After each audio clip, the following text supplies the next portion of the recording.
안녕하세요. 전산 세무 1급 제83회 기출문제 실기편 보겠습니다.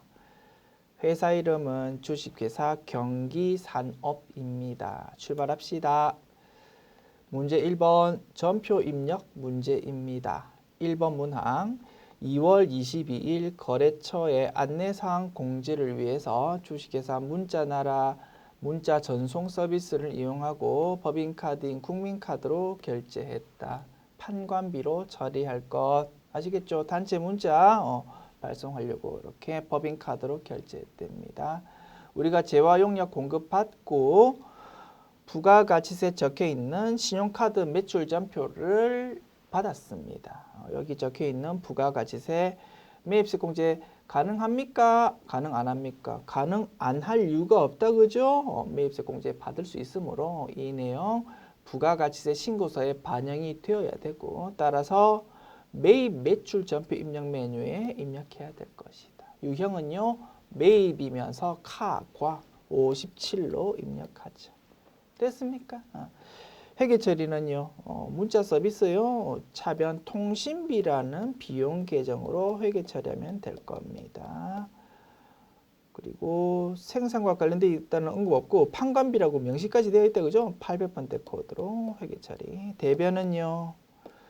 외상 거래다 그지? 미지급금으로 회계 처리하되 거래처를 가게 이름이 아니고 신용카드사인 국민카드로 입력하면 되겠다.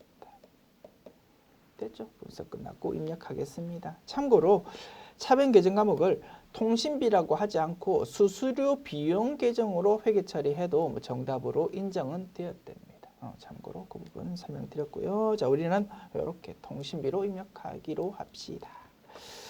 자, 매입 매출 전표 입력 메뉴 열고 자, 날짜 2월 22일 57 카과 신용카드 매출 전표 거래의 경우 공급 가액란에 부가가치세 포함되어 있는 2,500원을 입력한 다음 엔터키 치면 물건값과 부가가치세 자동으로 싹 갈라진다고 했습니다. 2273, 227 됐습니다. 거래처는 어디입니까? 상단부 거래처는 우리한테 신용카드 매출 전표를 발급해 준 곳을 적어준다 그지? 뭡니까? 주식회사 문자나라라는 회사일 거다.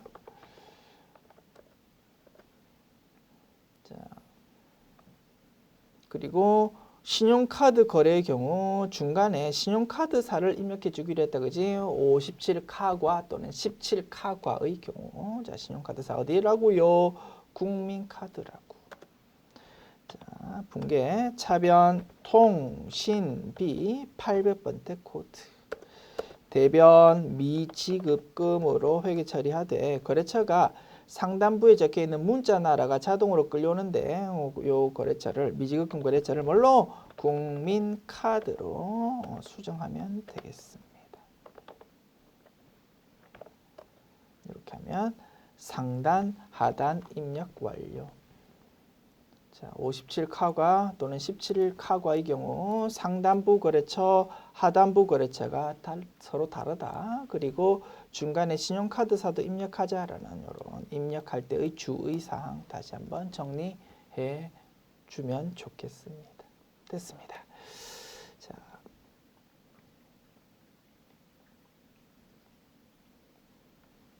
(2번) 문항 봅시다. 3월 30일 당 회사의 감자 전 자본에 관한 자료는 다음과 같다. 당사는 사업 축소를 위해서 발행 중인 보통주 1000주를 주당 800원에 매입해서 소각하고 대금을 보통예금에서 지급했다. 유상 감자했다라는 거다. 그치? 외부에 있는 우리 회사 주식을 돈 주고 사와가지고 없애버린다 이겁니다. 그러면 차변에 자본금이라는 자본의 감소가 기록될 거고 대변에 또 돈을 지급했으니까 자산이 감소할 거다. 그지? 돈 뭘로 줬습니까? 자, 돈을 자 매입해서 소각하고 대금을 보통예금에서 지급했답니다. 돈을 보통예금으로 주었다. 돈 얼마 주었다고요? 1000주 곱하기 800원. 80만 원 보통예금 나갔고요. 차변에 기록되는 자본금은 철저하게 액면금액 기준으로 회계 처리한다. 그치? 주당 500원이 액면금액이랍니다. 500원 곱하기 1000주. 50만 원만큼 차변 자본금이 기록될 겁니다. 액면금액으로 따져봤을 때 50만 원이라고 적혀있는 주식을 사오면서 돈 얼마 줬다고? 80만 원. 아주 돈 많이 줬습니다. 비싸게 주고 사온 거니까 감자 차손이 차변 쪽에 회계 처리될 것이다. 그런데 감자 차익, 감자 차손은 수익 비용 계정이 아니고 재무상태표 계정 과목이므로 감자 차손 계정 과목을 회계 처리하기 전에 감자 차손의 반대 포지션인 감자 차익 계정 과목이 혹시 있는지 확인해 보아야 된다 이겁니다. 있다 그치? 그러면 감자 차손 계정 과목을 30만 원 전체 회계 처리하면 안 돼. 일단 감자 차익이라는 반대 포지션부터 없애자 이겁니다. 얼마? 10만 원. 그리고 나머지 금액 20만 원을 감자 차손으로 회계 처리해야 되겠다. 됐죠? 이렇게 회계 처리 분석해 보았고요. 입력합니다. 자, 일반 전표 입력 메뉴다. 그치? 일반 전표 입력 메뉴. 날짜는 3월 30일. 대변에 보통 예금 적어줍니다. 80만 원. 차변 자본금 적어줍니다. 50만 원. 그리고 차변에 감자 차익부터 없애자. 그치? 10만 원. 그리고 나머지를 감자 차손으로 회계 처리한다. 차변 대변 입력 완료. 3번 문항 4월 10일 오늘은 4월 10일입니다. 3월 21일에 주주총회에서 주주들한테 2억 원을 현금 배당하기로 결의했답니다. 다음과 같이 원천 징수하고 차익을 보통예금 통장에서 계좌 이체 방식으로 지급했다. 원천 징수증의 일부를 참고해서 회계 처리하세요. 됐죠? 이자 배당 소득에 대해서 지급할 때 법에 따라서 원천 징수를 할 거고 그 부분에 대해서 원천 징수 영수증 또는 이름을 지급 명세서라고도 부른다고 했습니다. 그 배당받는 상대방한테 요 서식을 줄 때는 원천 징수 영수증이라고 부르고 나라에 세무 신고할 때는 요 서식을 지급 명세서라고 부른다고 했다. 똑같은 서식에 대해서 이름을 이렇게도 부르고 저렇게도 부른다고 했다. 자, 요 내용에는 얼마를 지급했고 법에 따라서 얼마를 원천 징수했는지가 나와 있습니다. 자, 2억 원을 배당 지급했고 그 부분에 대해서 나라에 납부하는 소득세 2,800만 원, 지방자치단체에 납부하는 지방소득세 280만 원, 합해서 3,080만 원만큼을 원천 징수했습니다. 라고 적혀 있다 이겁니다. 됐죠? 자, 회계처리 그럼 어떻게 하면 되겠습니까? 주주총회 할 때는 차변의 미처분 이익잉여금, 대변의 미지급 배당금 2억 원을 회계 처리했을 겁니다. 지금은 며칠이라고 주주총회 하는 날이 아니고 실제 지급하는 4월 10일이라고. 그러면 대변에 기록되어 있던 미지급 배당금을 차변에 적어서 없애고요. 2억 원. 대변 이제 지급하면 되는데 뭘로 지급했다고? 보통예금으로 지급했다 이겁니다. 다만 법에 따라서 2억 원을 전부 다 지급하는 게 아니고 일정 금액 3,080만 원을 원천 징수하고 나머지를 보통예금으로 지급한다.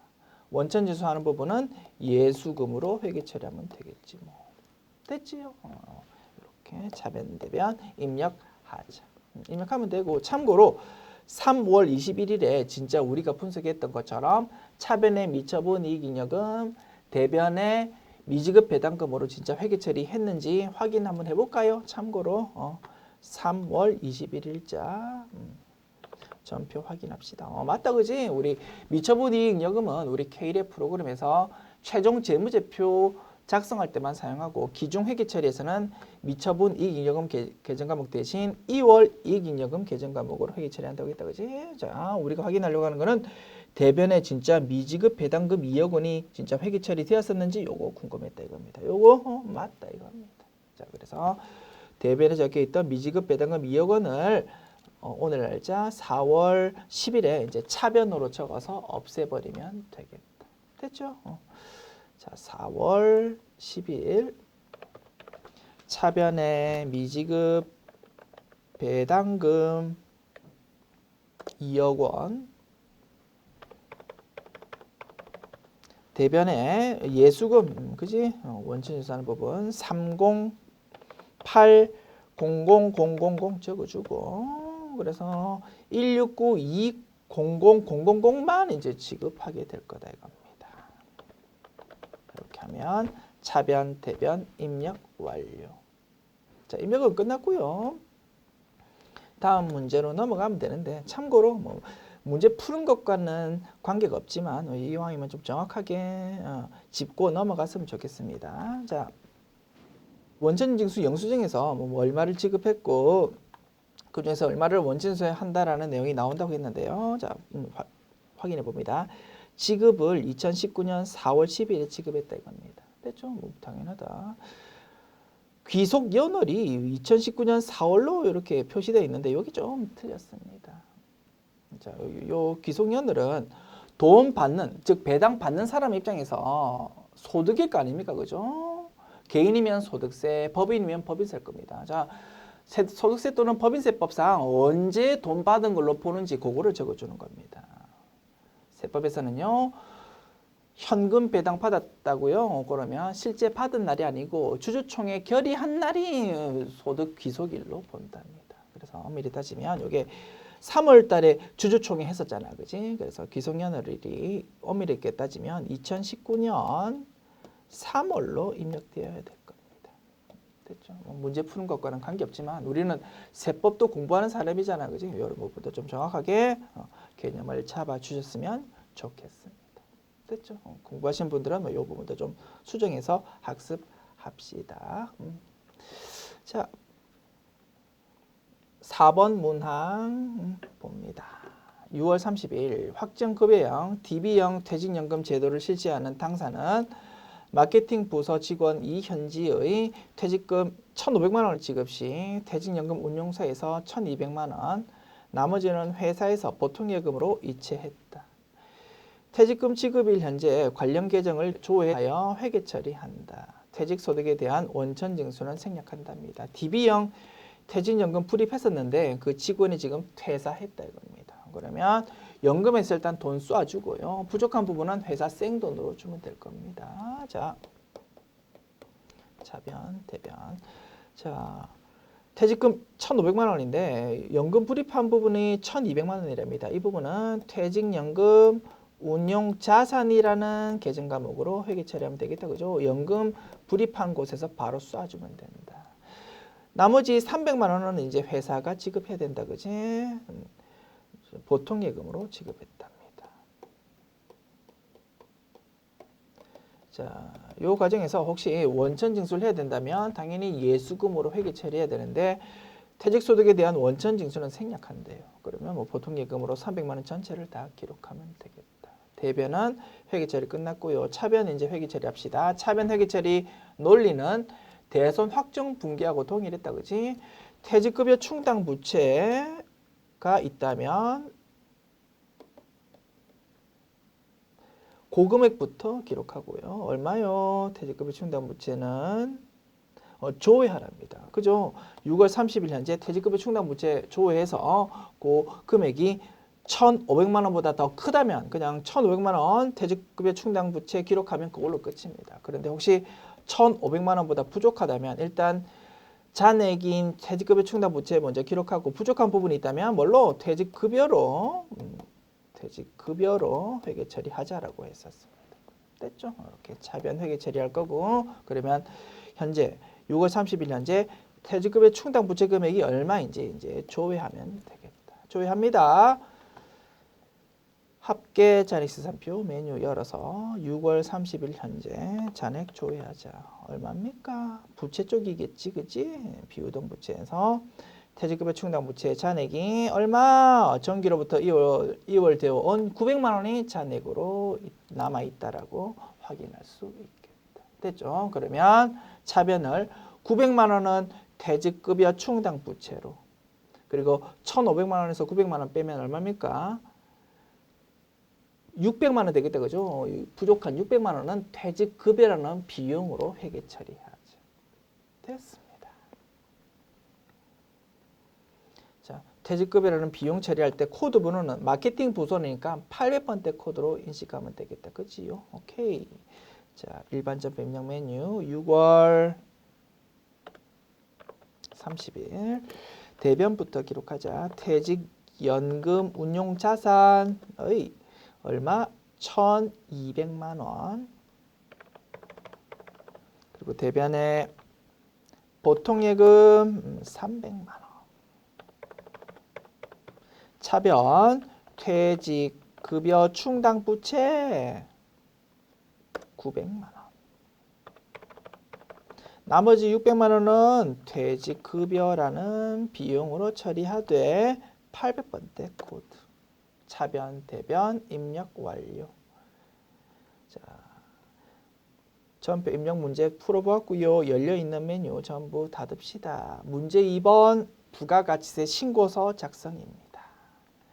1번 문항 당사는 제1기 확정 부가가치세를 법정 신고 기한인 7월 25일에 신고 납부하였으나 8월 14일에 다음과 같은 내용이 누락된 것을 알고 수정신고 및 납부하고자 한다.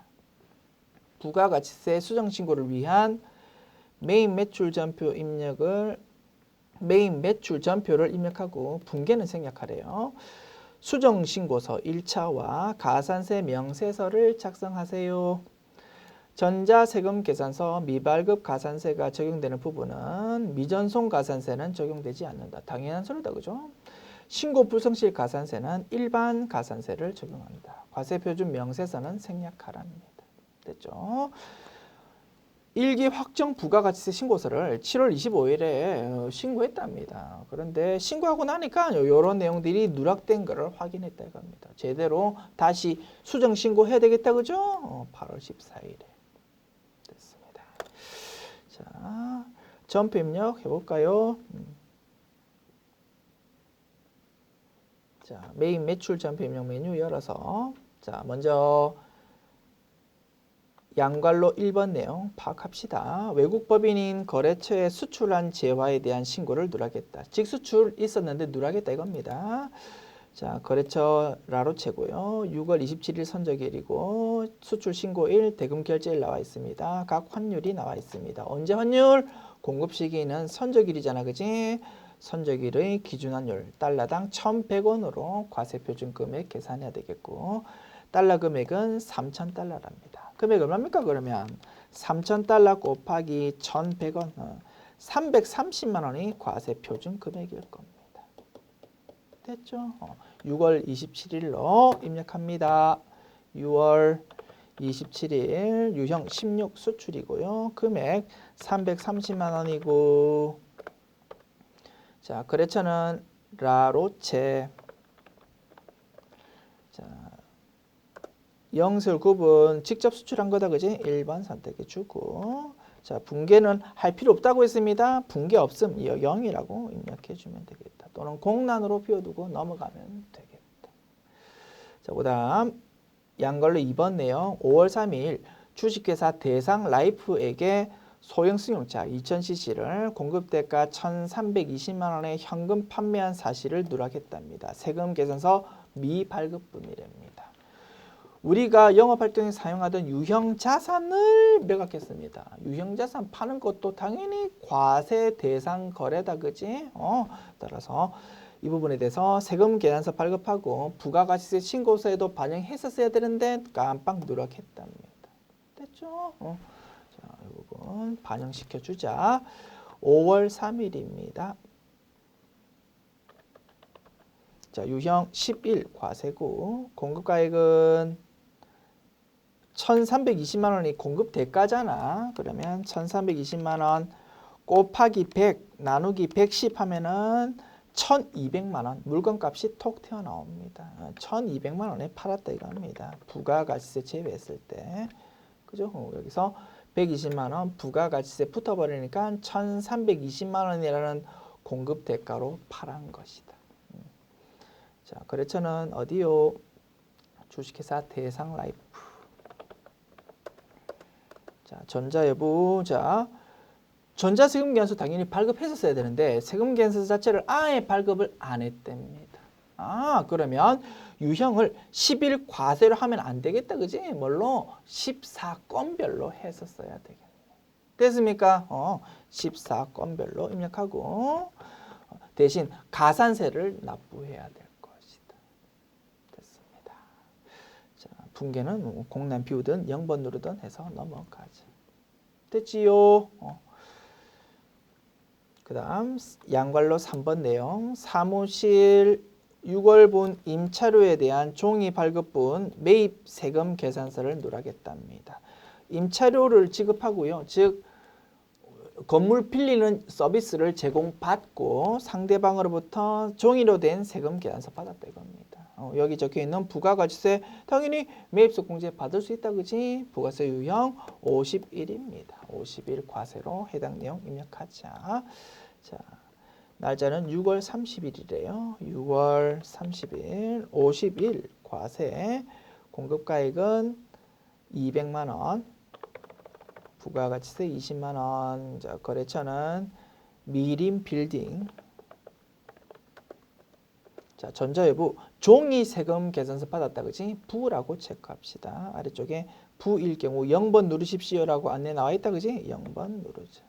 분계도 0번 누른다. 됐습니다. 이렇게 하면 세 가지 내용에 대해서 전표 입력 끝났고요. 이제 부가가치세 수정신고서 메뉴 열어가지고 요 전표 내용이 잘 반영되어 있는지 확인하고 가산세 내야 될 거다 그지? 애당초 신고할 때 뭔가 매출이 누락되어야 될 겁니다. 그 부분에 대해서 가산세를 딱딱 적어주면 되겠습니다. 자, 신고서 내용 열어봅니다. 자, 부가가치 탭 누르고 부가가치세 신고서 메뉴 열어서요. 신고서 내용 확인해 봅시다. 자, 1기 확정이다 그지요? 4월부터 6월까지 정기신고 아니고 수정신고다 그지요? 수정신고고 1차 수정신고입니다. 이렇게 화면 나타나네요. 애당초에 신고를 이렇게 했었답니다. 그런데 양갈로 1번, 2번, 3번 내용 누락이 되어가지고 전표를 새롭게 추가로 입력했다 그지? 그 내용이 이제 수정신고서 쪽으로 내용 반영될 거다. 자, 양갈로 1번 내용은 영세면서 기타 6번 라인에 반영되었을 거다 그지? 그래서 기존 신고서에는 6번 라인 금액이 하나도 없었는데 새롭게 수정신고하는 내용에는 330만 원이 딱 기재된다. 그 다음 양갈로 2번 내용은 과세 대상 거래인데 세금 계산서를 발급해야 됐었는데 아무것도 발급 안 했다 이겁니다. 14건별로 입력했다 그지? 이 부분은 4번 라인에 반영될 겁니다. 기존에는 4번 라인에 아무것도 반영이 안 되어 있었는데 이 부분을 반영하다 보니까 4번 라인에 그 금액이 싹 기재된다. 아시겠습니까? 그 다음 양갈로 3번 내용은 매입세 공제 받을 수 있는 세금 계산서를 받은 거다 그치? 고정자산 매입은 아니고 일반 매입이었습니다. 10번 라인에 반영되어야 될 겁니다.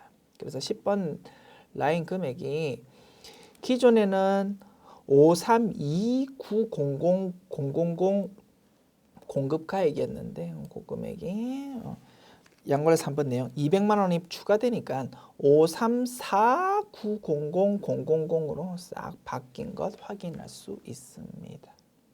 됐지요? 이렇게 세 가지 내용이 정확하게 이렇게 신고서로 반영되구나라는 거 확인했고, 자 이제 해야 될 작업은 뭐라고? 뭔가 지금 매출이 누락되었으니까 그 부분에 대해서 가산세를 작업해야 되겠다. 자, 수정신고서의 가산세 26번 라인에 커서 위치시키면 자세한 내용 보려면 탭 누르십시오라고 안내 나타난다, 그지? 탭 버튼 누르면 이렇게 화면이 나타납니다. 가산세 하나씩 채워봅시다. 자, 먼저 세금 계산서 발급했었어야 되는데 발급 안 한 게 있더라, 그지? 미발급 가산세부터 적어줍시다. 그지? 출발점은 공급 가액이더라, 그지? 1,200만 원을 출발점으로 해서 미발급이다, 그지? 1,200만 원 출발점으로 해서 2% 금액이 될 겁니다. 24만 원 계산된다, 그지요? 그 금액이 자동으로 표시되네요. 됐습니다. 그 다음 애당초 신고 때 뭔가 매출이 누락되었다, 그지? 뭡니까? 매출 누락된 부분이 양괄로 2번 내용이었습니다. 됐죠? 그래서 신고 불성실, 납부 불성실 가산세가 오게 될 거다. 다만 10% 과세 매출도 누락되었고 매입세 공제 받을 수 있는 매입도 누락되었습니다. 그러면 출발점이 납부세액이니까 매출 누락된 거, 매입 누락된 거 전부 다 고려해가지고 가산세 계산하자. 됐죠? 애당초 신고 때 누락된 매출세액이 얼마였다고요? 120만 원. 매입세액도 누락되었어. 200만 원의 10%인 20만 원. 그죠? 그래서 100만 원이 누락된 납부세액이었다 이겁니다. 그래서 100만 원에 대해서 10%에 해당하는 10만 원. 이게 원칙적인 과소신고 가산세인데 6개월 내에 수정신고하는 거다, 그지? 그래서 5만 원으로 결론값 나올 거고요. 납부 불성실료 100만 원 납부세액에 대해서 하루에 10만 분의 25만큼 가산세가 따박따박 붙는데 며칠?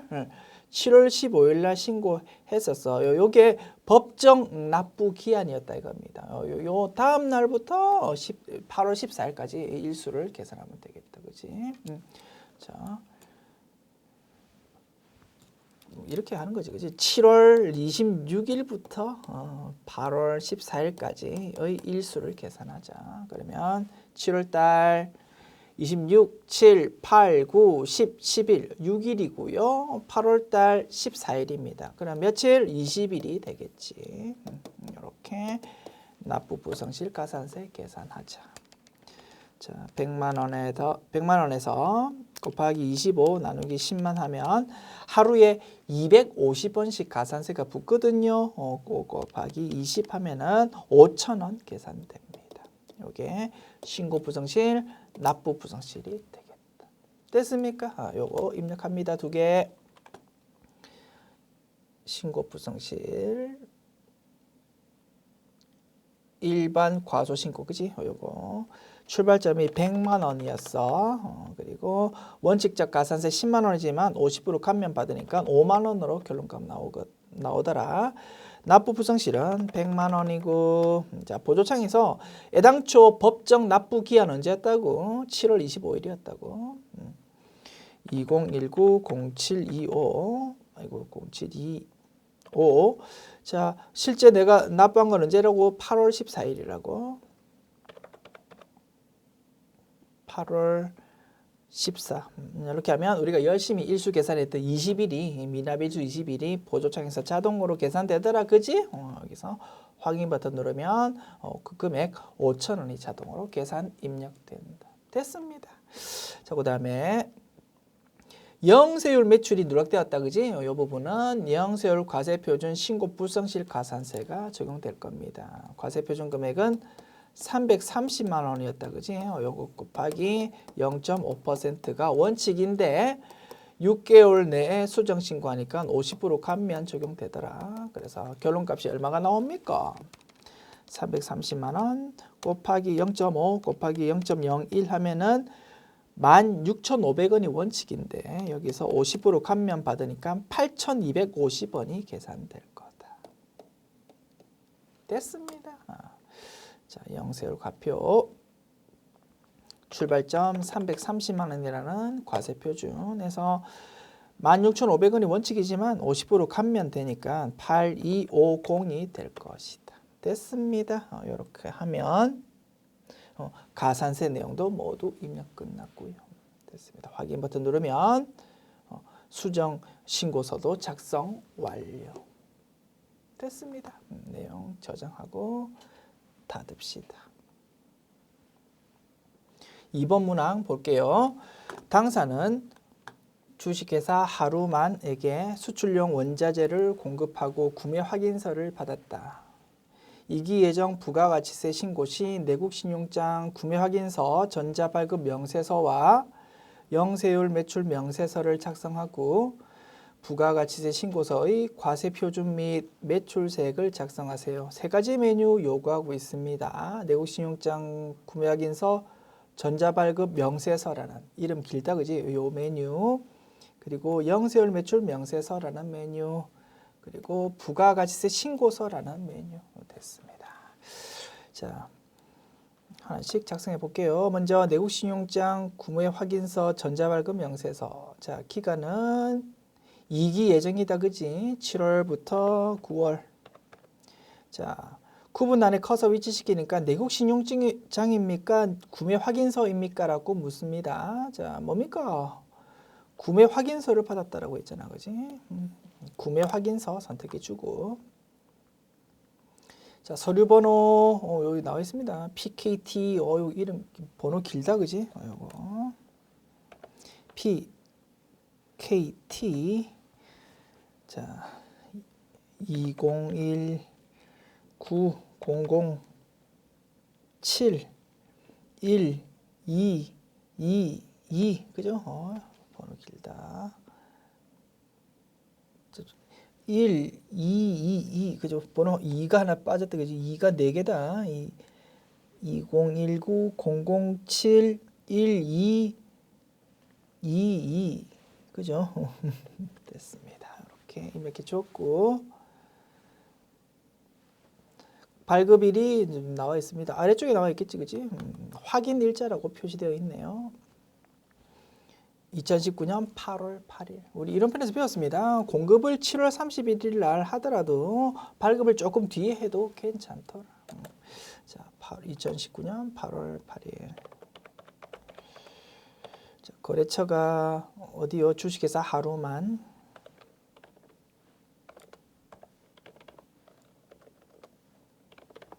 됐습니다. 금액이 287500000이다. 그지? 287500000 됐습니다. 이렇게 하면 입력 끝났고요.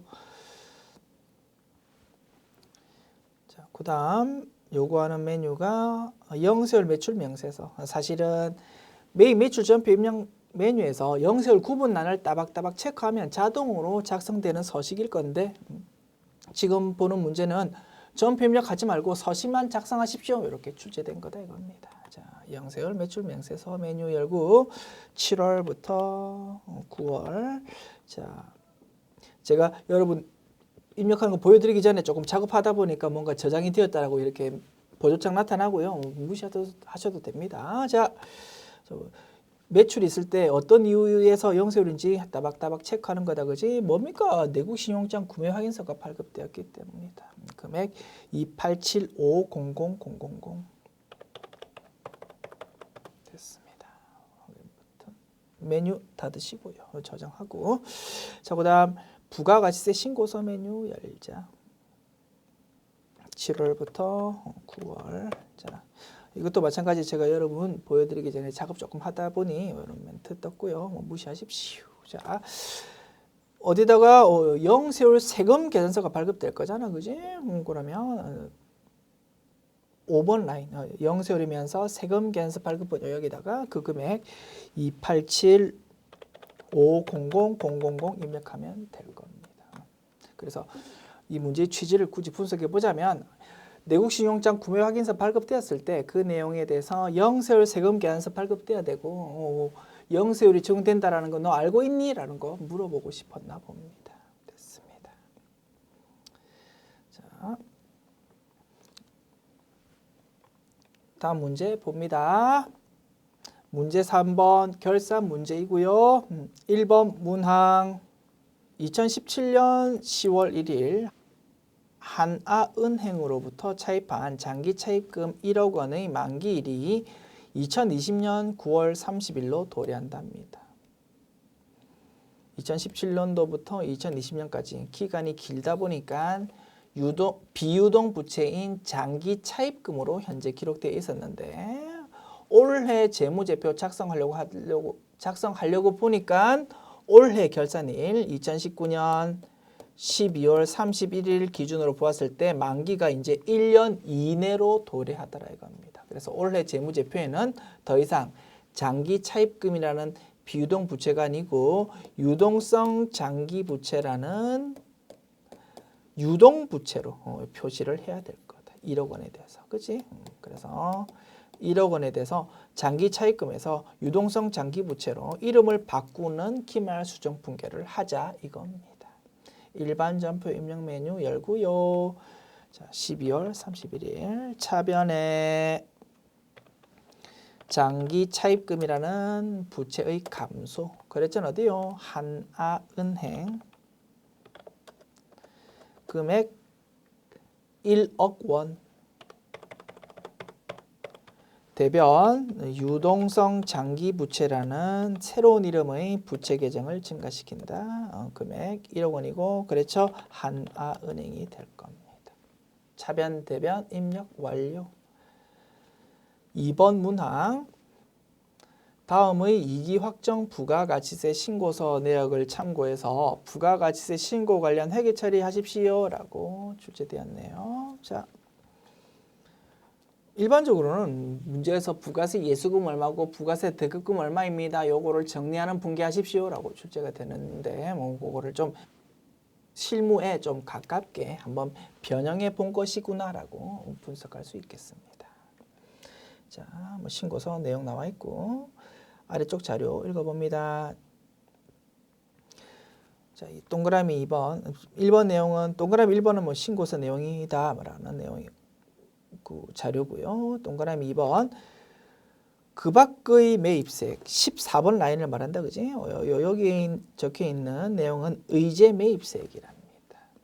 면세제와 구입 시 회계 처리는 다음과 같이 했답니다. 1,000만 원어치 원재료 구입했다 이겁니다. 면세 농산물인 원재료. 그런데 요 1,000만 원에 대해서 법에서 인정하는 의제 매입세 공제 계산해 보니까 384,615만큼 계산되더라 이거지. 그렇지? 동그라미 3번 이기 확정 부가가치세 납부세액은 미지급 세금이라는 부채 계정으로 회계 처리하랍니다. 됐죠? 자, 이제 입력합시다. 매출세액은 부가세 예수금이라는 부채로 기록되어 있을 겁니다. 그 내용은 매출세액의 합계 9번 라인에서 확인할 수 있다. 그리고 매입소공제 받을 수 있는 부가세 대급금은 차변에 자산으로 기록되어 있을 건데 그 금액은 매입세액의 합계인 차감계라는 17번 라인에서 확인할 수 있을 겁니다. 됐죠? 그래서 이 금액을 없애면 될 거다 이겁니다. 다만 의제 매입세 공제에 대해서는 분계가 좀 특이하더라 그지? 어땠습니까? 원재료를 1,000만 원 주고 구입했어.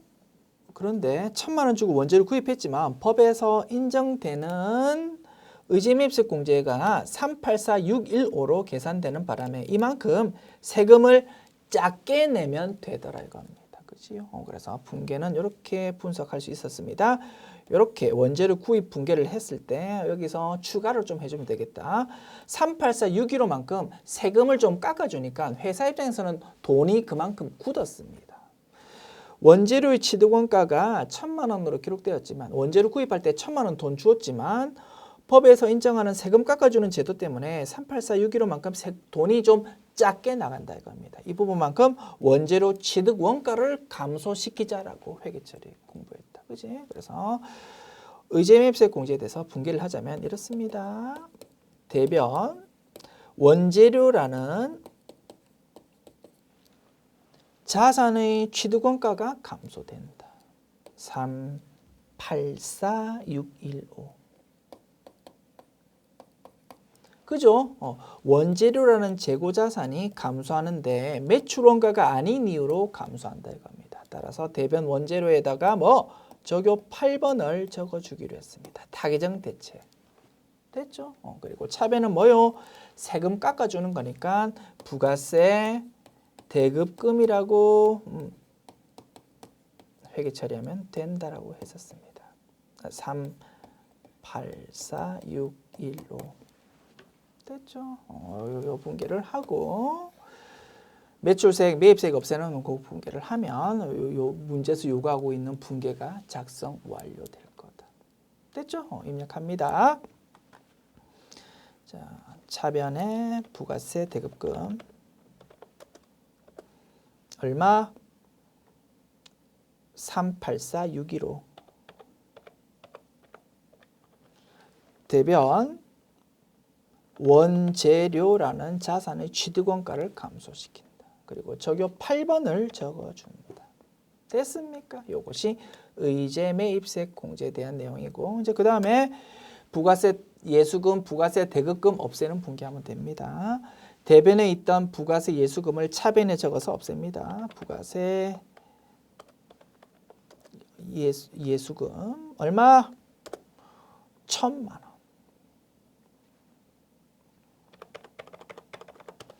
그리고 대변 부가세 대급금 적어줍니다. 얼마? 7884615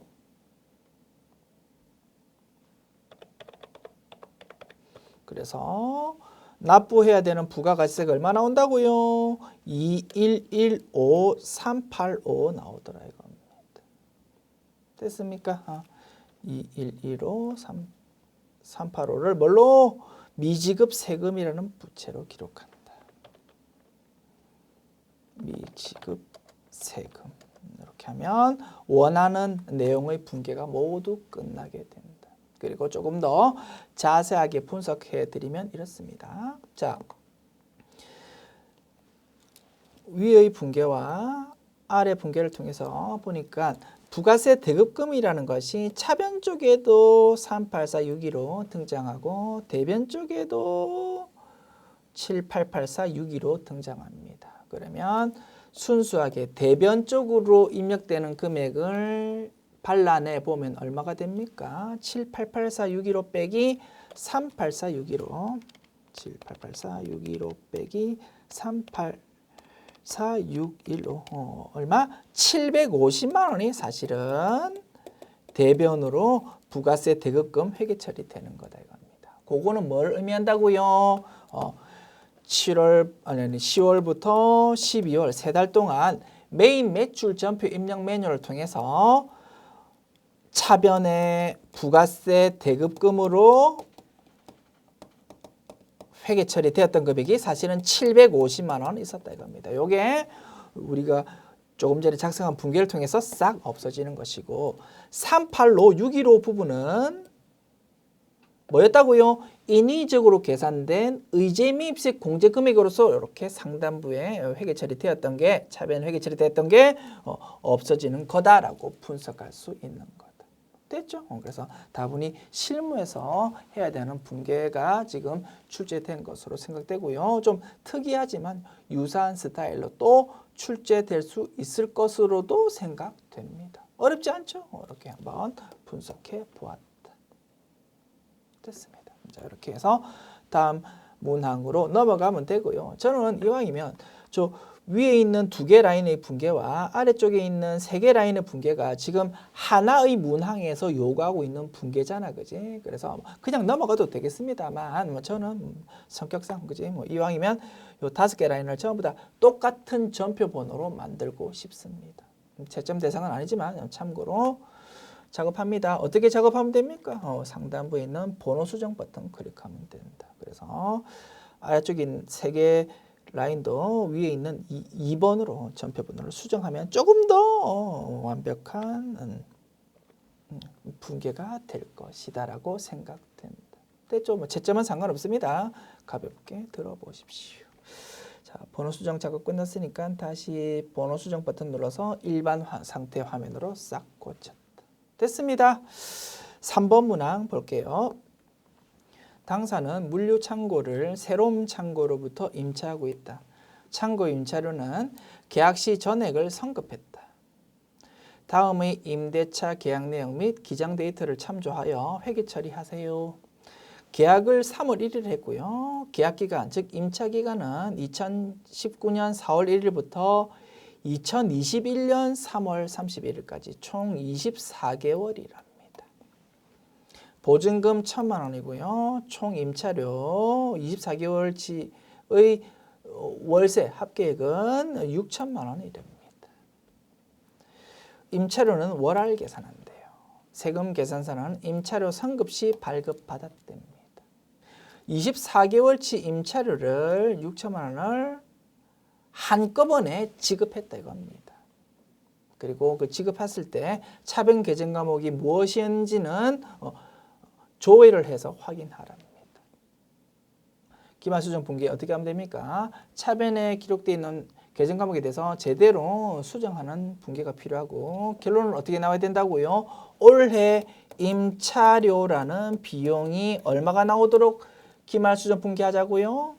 올해 임차료라는 비용으로 인식해야 될 거는 올해 몇 달입니까? 4, 5, 6, 7, 8, 9, 10, 11, 12, 9달치다. 그치? 자, 6천만 원이 24개월치입니다. 나누기 24면은 한 달에 250만 원이야. 한 달에 250만 원인데 올해에 해당하는 거는 몇 달이라고? 9달이라고. 그러면 2,250만 원이라는 금액이 임차료라는 비용으로 회계 처리되도록 최종 재무제표에 반영되도록 기말수정 분기하면 되겠다 이겁니다. 별거 아니죠? 이렇게 분석해 보았고, 다만 이제 연습하시는 분들은 문구를 좀 추가해서 연습해 주십시오. 문구가 좀 미비한 점이 있습니다. 자, 물류 창고가 생산과 관련된 부분인지 판매와 관련된 부분인지가 언급이 안 되다 보니까 회계 처리할 때 500번대 코드와 800번대 코드가 모두 정답으로 인정되는 복수 정답 인정 문제였습니다. 이 부분을 정확하게 해주는 게 좋겠다, 그죠? 자, 물류창고라는 단어 앞에 문구 하나 추가합니다. 자, 뭐라고 추가하냐면 제품 판매를 위한이라고. 제품 판매를 위한. 아이고, 글자가 너무 안 좋다, 그지? 다시 깨끗하게 쓸게요. 제품 판매를 위한. 아시겠습니까? 요 문구를 물류 창고라는 요 앞부분에 끼워 넣어 주십시오. 창고는 창고인데 우리가 완성한 제품을 보관하려고 하는 창고다 이겁니다. 그래서 이 창고에 대한 임차료는 뭘로? 판매비와 관리비로 분류되는 거다. 그래서 코드 번호 800번대로 회계 처리하는 걸로 합시다. 됐습니까? 그리고 계약 기간이라는 거 조금 어색한 단어 같습니다. 무슨 뜻입니까? 임차한 기간이다 이겁니다. 창고를 임차했는데 임차 기간이 24개월이다 이거지. 그래서 계약 기간을 임차 기간으로 좀 정확한 용어로 고쳐 주십시오. 아시겠죠? 두 군데 수정하면 조금 더 완벽한 문제가 될 걸로 생각되고요. 자, 이제 확인합니다. 그러면 도대체 3월 1일에는 어떻게 분계를 입력했는지 확인해 보자. 자, 3월 1일 세금 계산서를 발급받았답니다. 그러면 이 부분에 대해서 부가가치세 신고서에 반영이 되었었어야 되니까 일반 전표 입력 메뉴가 아니고 메인 매출 전표 입력 메뉴에 이 내용이 입력되었을 겁니다. 그죠? 6천만 원에 대해서. 자, 메인 매출 전표 입력 메뉴 열어서 몇 월? 3월 1일로 조회해 보자. 자, 이렇게 입력되어 있다, 그죠? 50일 과세로, 그지? 매입세 공제 받을 수 있는 세금 계산서 받은 거니까. 그리고 선 세금 계산서 받은 거다, 그지? 6천만 원 전체에 대해서 그냥 세금 계산서 받은 거다.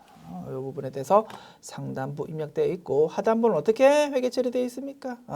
6천만 원에 대해서 선급금으로 회계 처리했다, 이겁니다. 됐죠? 이제 이 부분에 대해서 정확하게 회계 처리 수정해 보자. 자,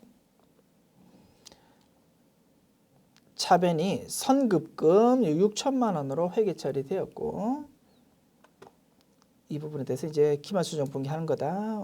며칠 날짜로? 12월 31일 날짜로. 자, 결론값이 어떻게 돼야 된다고요? 차변 임차료가 얼마가 돼야 된다고? 2,250만 원이 되어야 된다고. 됐죠? 자, 수정합니다. 차변 임차료 우리 800번대 코드로 입력하기로 문제 수정했다, 그지? 딱 800번대 코드로 2250000 입력하고요. 대변 자, 차변이 선급금으로 회계 처리되었었다, 그지? 그래서 대변을 선급금으로 회계 처리하면 되겠다. 선급금이라는 자산의 감소. 그리고 3월 달에 선급금 인식할 때 거래처도 입력했었다, 그지? 그래서 대변에 기록할 때도 당연히 거래처 입력해 주면 되겠다. 거래처가 어디였습니까? 새롬 창고였습니다. 됐습니다. 이렇게 하면 차변, 대변 입력 완료. 됐지요? 자, 다음 문제 넘어가면 되고 참고로 부연 설명 좀 해볼게요. 선급 비용이랑 선급금이랑 실무에서는 막 섞어서 쓰고 있습니다. 이 문제를 보니까 선급금이라는 계정 과목을 썼다 이겁니다. 그런데 우리 수업 목적으로는 개념을 조금 정확하게 잡아주는 것이 좋을 것이라 생각됩니다. 굳이 선급금, 선급비용을 구분해 보자면 이렇습니다. 선급금은요, 계약금이다 이겁니다. 따라서 재화 또는 용역이 거래되기 전에 미리 주는 돈이랍니다. 자, 서비스가 창고 임차라는 서비스가 용역이 언제부터 제공됩니까? 4월 1일부터 제공됩니다. 그런데 계약금은 언제? 4월 1일이 되기 전에 3월 1일 날 지급했다 이겁니다. 이 경우는 계약금으로 회계 처리하는 거고, 서비스가 시작되는 만약에 4월 1일 날 돈을 주었다 그러면 엄밀히 따지면 선급금이 아니고 선급 비용으로 회계 처리했었어야 된답니다. 수업 목적으로는 이렇게 정리하면 틀림이 없다.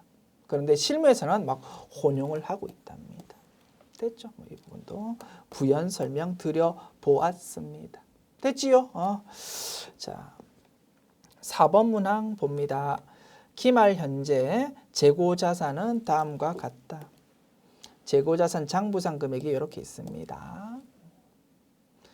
재고자산 시가 순실현 가능가액은 일반 기업회계 기준상 저가법의 사유로 인해서 발생된 것이랍니다. 2천만 원. 자, 상품에 대해서 장부 금액은 2,500만 원인데 순실현 가능가액은 2천만 원이고 저가법 사유에 충족한다 이겁니다. 그러면 이 차이 부분 500만 원에 대해서는 할 수 없어.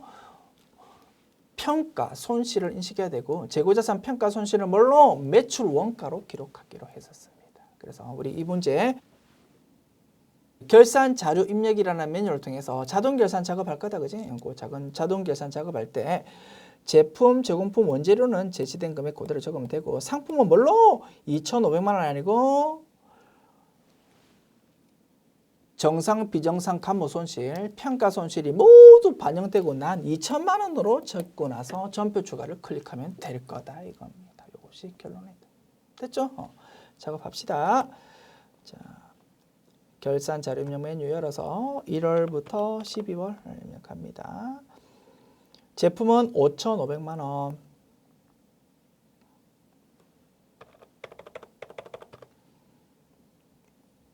상품은 2,500만 원 말고 2천만 원으로 입력하자.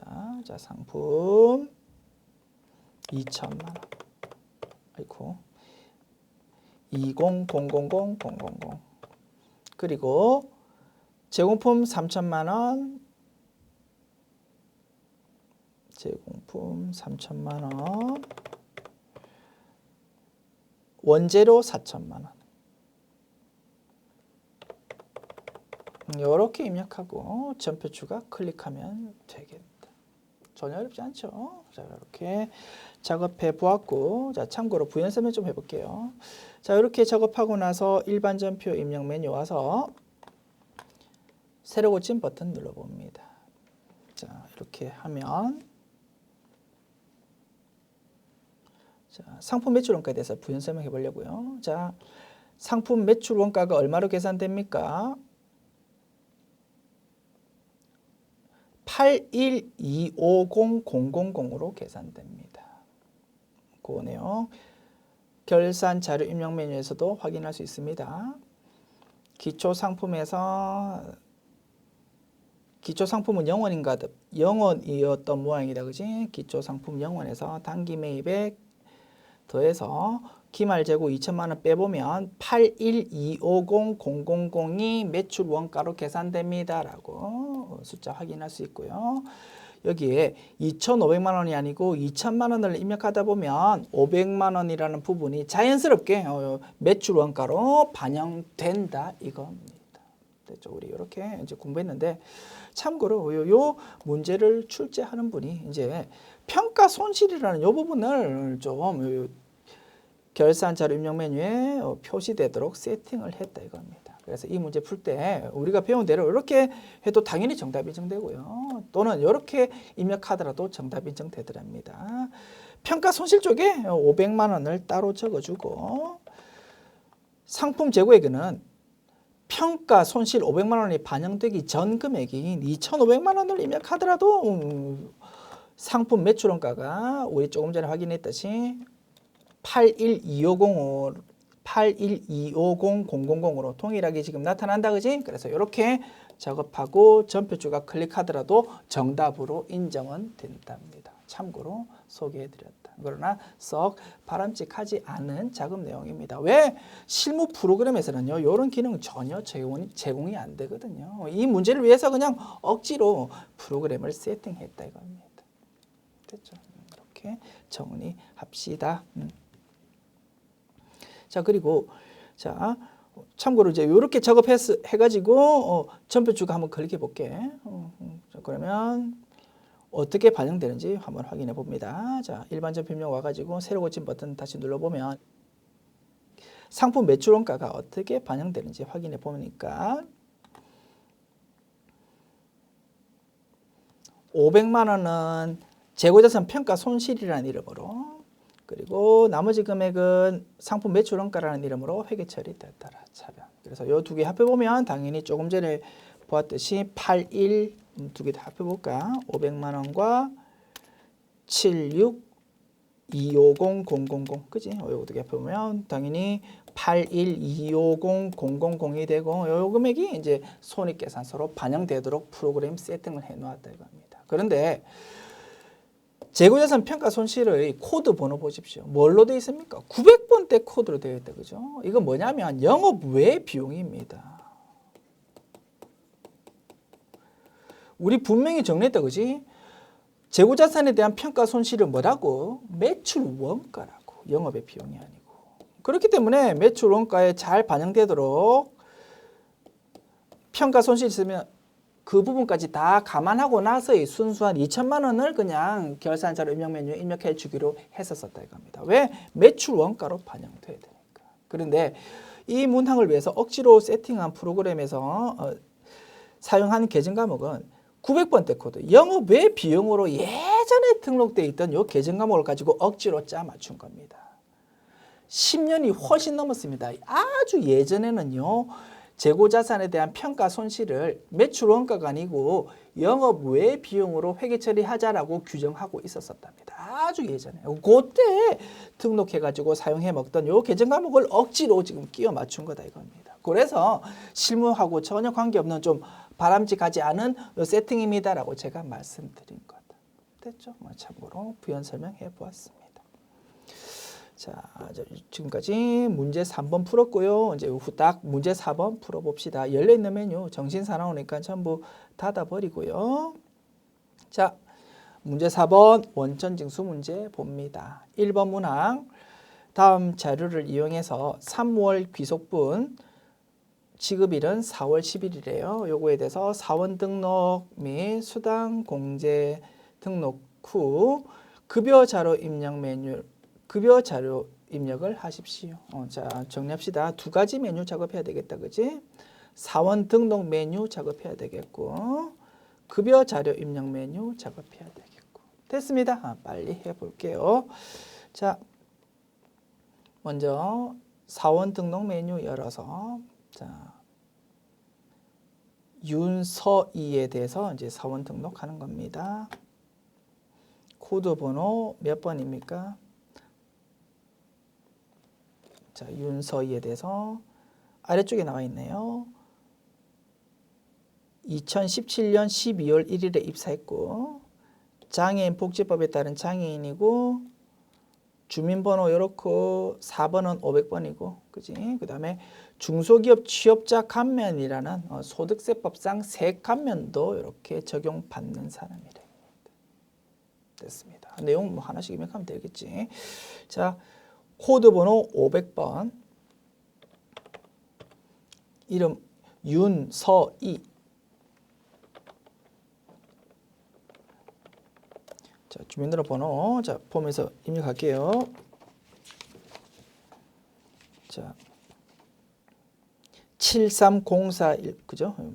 73041 101234 그지? 73041 101234 오케이. 빨간색이 뜨네요. 좀 오류가 좀 엉터리 번호가 지금 이렇게 문제로 제시되어 있는 모양이다. 그래서 빨간색으로 표시되는데 문제에서 제시된 거 그냥 그대로 입력했습니다. 오케이. 입사가 언제 되었다고요? 2017년 12월 1일 2017 12 12월 1일 그죠? 입사가 1일. 오케이. 그 다음에 자 장애인 복지법에 따른 장애인이라고 했다. 그치? 자, 기업 부설 연구소의 연구원이랍니다. 생산직 같은 건 아니다. 그치? 뭐 생산직 같은 거 건드릴 거 없고. 자, 기본 상태은 더 이상 건드릴 거 없습니다. 자, 부양가족 명세 탭 와가지고 본인 윤서에 대해서 장애인이다. 그지? 장애인인데 무슨 장애인이라고요? 장애인 복지법에 따른 장애인이랍니다. 그래서 1번 이렇게 선택해 주면 되겠고. 자, 이제 소득세법상 세감면이 적용된다라는 내용을 입력해야 되는데 이런 내용은 기본 사항과 부양가족 명세 탭에 없다. 그지? 추가 사항 탭에 있답니다. 자, 뭐 이런 입력란도 있다. 너 아니라고 물어보는 겁니다. 우리가 풀 수 있으면 풀고요. 못 풀면 뭐 1점 감점되고 넘어가면 되지 뭐. 그지? 그게 스트레스 받지 마시고 구경해 보십시오.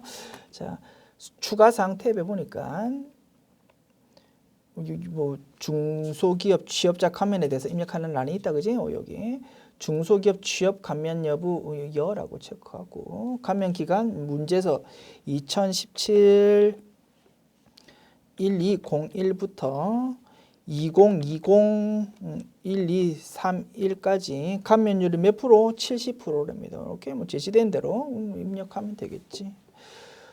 감면 입력은 뭐 특별히 언급 없잖아. 그지? 뭐 그냥 기본 세팅 값으로 그대로 놔두면 되겠습니다. 이렇게 하면 정답 인정. 됐습니까? 자, 그래서 이렇게 사원 등록 메뉴 작업해 보았고요. 메뉴 닫습니다. 그 다음 급여 자료 입력 메뉴 적어 줍시다. 자, 급여 자료 입력 메뉴 몇 월 달 급여입니까? 3월 급여고 지급을 4월 10일에 하네요. 오케이. 3월 기속이고 지급을 4월 10일에 한다. 3월 달 급여 4월 달에 주는 회사도 있잖아. 그지? 오케이. 자, 윤서희에 대해서 입력합니다. 기본급 250만 원. 자, 그리고 작업할 때 수당 공제 버튼 눌러서 비과세 표시 여부 체크하고 확인 버튼 누르면 작업이 훨씬 편하더라. 그지?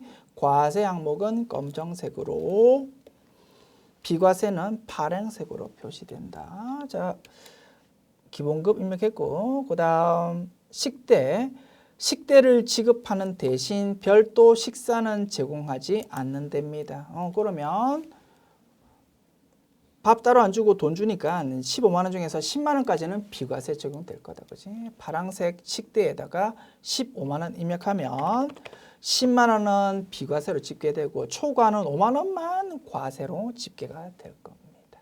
됐죠? 자, 그다음 자가운전 보조금 30만 원. 자가운전 보조금은 본인 소유 차량을 업무에 사용하고 정액으로 받는 수당이랍니다. 비과세 요건 충족한다라는 의미다. 그죠? 30만 원을 파랑 색깔 자가운전 보조금 쪽에다가 입력하면 한도가 20만 원이니까 그지? 20만 원은 비과세로 집계되고 초과하는 10만 원은 과세로 집계될 것입니다.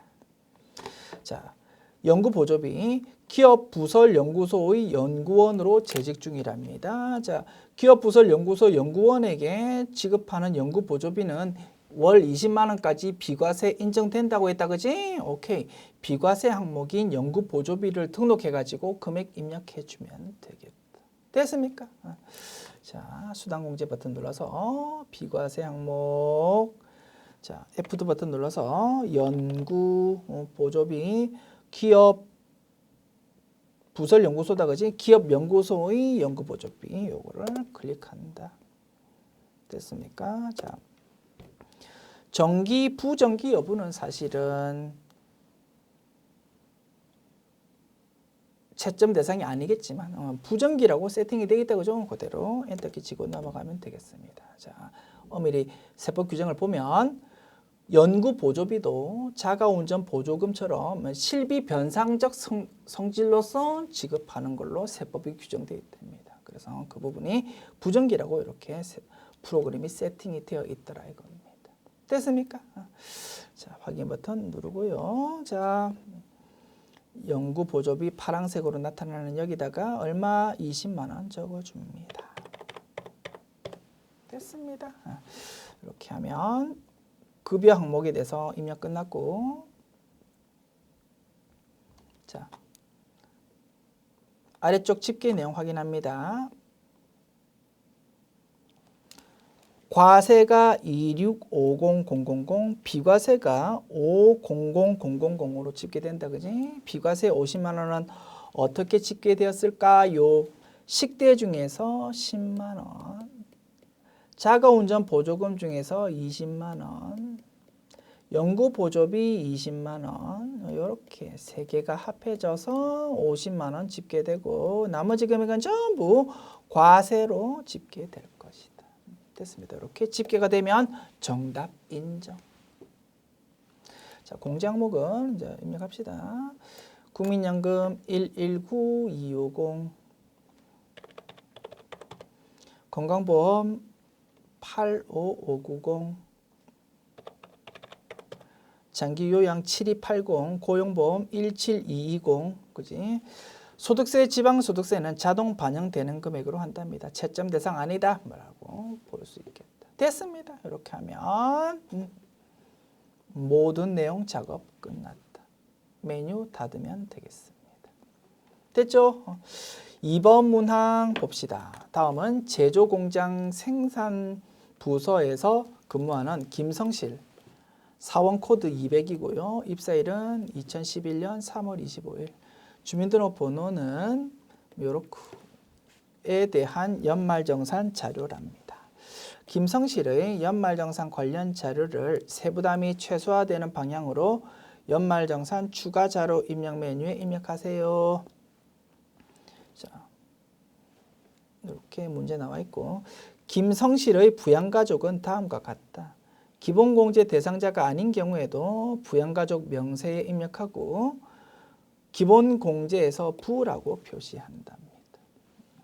그 다음 김부치는 중증 환자로서 취업이나 취약이 곤란한 상태고 의사가 발행한 장애인 증명서를 제출했답니다. 중증 환자다라는 의미다. 그죠?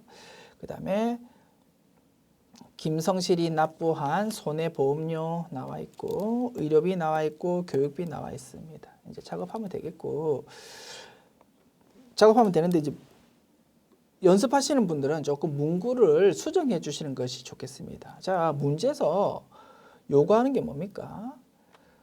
연말정산 추가 자료 입력 메뉴에서 제시되어 있는 내용을 입력하라라고 지금 요구하고 있는데, 부양가족, 배우자와 부양가족에 대한 내용은 어디에다가 부양가족 명세라는 탭에다가 입력하라고 했고요. 그 밖의 공제대상 지출액에 대해서는 어느 탭에다가 입력하라는 것이 좀 명확하지 않다 이겁니다. 부양가족 탭에다가 그 내용을 입력해야 되는지, 아니면 연말정산 추가 자료라는 탭에다가 입력해야 되는지, 그게 좀 명확하지 않기 때문에 그 부분에 대해서 좀 문구를 수정해 주시는 것이 좋겠습니다. 됐습니까? 자, 문구 수정부터 하고 출발합니다. 자, 제가 열심히 글짓기 해왔습니다. 자, 현재는 프로그램이 업데이트 돼가지고 부양가족 명세라는 탭 이름이 부양가족이라는 탭으로 이름이 바뀌었거든요. 그래서 이 부분도 좀 수정해 주십시오. 부양가족 탭에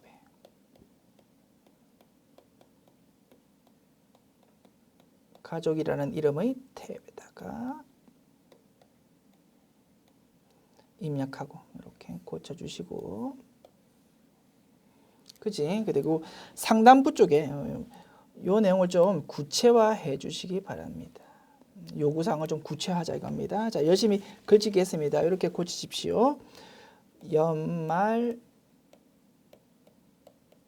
정산 추가 자료 입력 메뉴의 부양가족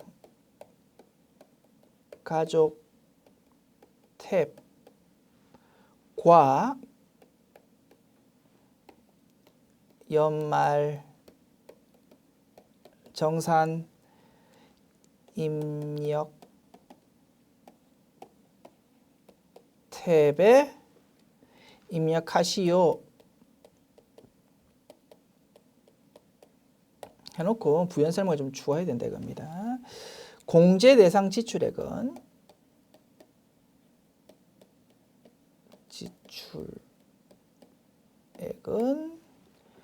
연말정산 입력 탭에 입력할 것.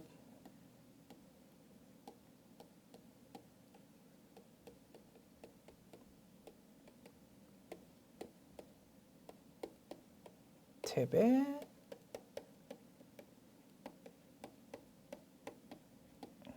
이렇게 수정 부탁드립니다. 됐죠? 그래서 배우자와 부양가족에 대해서 기본공제, 추가공제 되는지는 부양가족 탭에다가 작업하되, 공제대상 지출액은 부양가족 탭 말고 어디 연말정산 입력 탭에다가 하나씩 입력한다 이겁니다. 이렇게 좀 요구사항을 구체적으로 좀 수정을 부탁드립니다. 됐죠?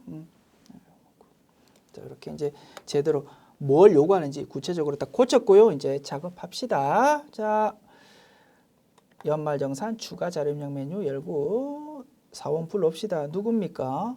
김성실입니다. 자, 부양가족 탭에 이거 이제 입력합시다. 자,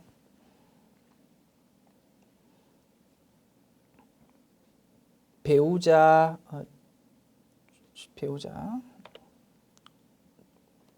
최아내. 자, 주민번호 68111225448555. 자, 총 급여가 2천만 원이네요. 아, 소득금의 요건 충족 못하구나라고 판단할 수 있다, 그지? 그래서 최아내다, 그지? 최아내. 자, 기본공제란을 뭘로 부라고 체크해야 되겠다. 됐습니다. 그다음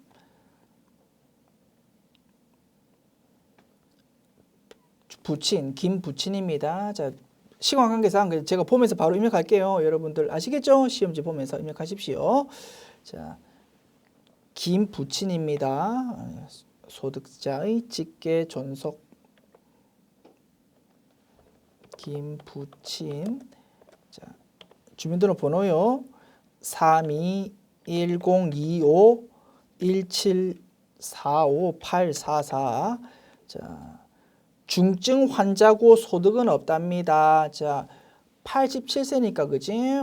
기본공제 대상자 인정되더라 이겁니다. 소득이 없다고 했으니까. 그래서 60세 이상 체크하면 되겠고, 중증 환자랍니다. 장애인 란에서 3번 선택하면 되겠다. 됐습니까? 그리고 기본공제란을 60세 이상이라고 체크 안 하고 장애인이라고 체크하더라도 당연히 정답 인정됩니다. 결과 동일하니까. 그리고 87세라는 나이 때문에 경로 우대라는 자동으로 프로그램이 체크해 준다. 자, 그다음 김자녀다 그지? 소득 없답니다. 자, 4번 김자녀. 주민등록번호 070404 4578411이랍니다. 자, 20세 이하라고 체크하면 되겠다 그죠? 소득금 요건 소득 없으니까 나요건 충족하고 소득금 요건 충족하니까 기본공제 대상자가 맞다. 그리고 7세 이상이면서 자녀이면서 기본공제 대상자이므로 자녀란도 자동으로 동그라미 표시되더라. 됐습니다. 이렇게 하면 부양가족 탭 작업은 완료. 자, 이제 연말정산 입력 탭에다가 공제 대상 지출 금액을 하나씩 적어 줍시다. 자, 김성실이 납부한 손해보험료. 자, 계약자는 김성실이고 피보험자가 최아내인 것도 있고 김자녀인 것도 있습니다. 보험료의 경우 나요건, 소득금의 요건 모두 충족하는 경우만 인정되더라 그지? 최아내를 피보험자로 하는 보험료는 안 되더라 이겁니다. 최아내는 소득금의 요건 충족 못하는 사람이더라. 됐죠? 김자녀에 대해서만 인정해 준다. 70만 원이라고 입력합시다. 자, 일반 보장성 보험료에 70만 원. 그다음 김성실이 지급한 의료비는 다음과 같답니다. 김성실 본인이다 그지? 500만 원 의료비, 안경 구입비 70만 원이 포함되어 있답니다. 안경비는 50만 원이 한도더라 그지? 그래서 70만 원 중에서 50만 원만 인정되니까 그러면 토탈 500만 원 중에서 480만 원만 본인 의료비로 입력해야 될 것이다. 됐습니까? 자, 본인 의료비로 480만 원만 입력하죠.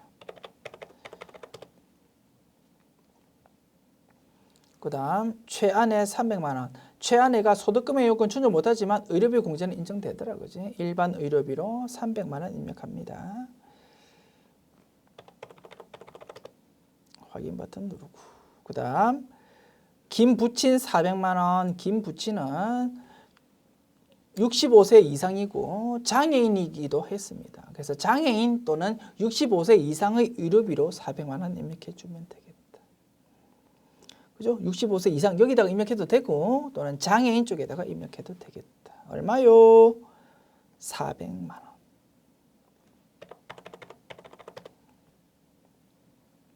그 다음 김자녀 100만 원. 요거는 일반 의료비다 그죠? 일반 의료비 쪽에. 그러면 일반 의료비를 300만 원이 아니고 100만 원 추가된 400만 원으로 수정하면 되겠다. 됐습니까? 자, 그 다음 교육비입니다. 김성실 400만 원, 대학원 박사과정이랍니다. 본인의 경우 대학원도 된다 그지? 본인 의료비 400만 원 입력하면 되겠고요. 본인 교육비 400만 원. 그 다음 김자녀 250만 원, 초등학교 교육비네요. 자, 초등학교 체험학습비 50만 원, 한도가 30만 원이었다 그지? 그래서 50만 원 중에서 30만 원만 인정되니까 20만 원을 차감해야 되겠습니다. 여기서 됐죠? 그 다음 교복구입비 60만 원 주의하자고 있습니다. 중고등학교 교복비는 50만 원 한도로 인정된다고 했는데 지금 김자녀는 초등학생이 돼갑니다. 그죠? 사립초등학교 교복비는 안 된다고 했다, 그지? 그래서 이 부분은 60만 원이 차감되어야 되겠다. 됐죠? 그래서 250만 원에서 20만 원과 60만 원 두 개 차감된 80만 원 차감된 금액 얼마요? 170만 원이 초중고 교육비로 입력이 되어야 되겠다. 됐습니까? 자, 초중고 교육비로 170만 원을 입력하고 확인 버튼 누르면 되겠습니다. 지금까지 제83회 기출문제 전반부 보았고요. 뒤에 있는 법인 조정은 다음 강의로 계속 진행합시다. 수고하셨습니다.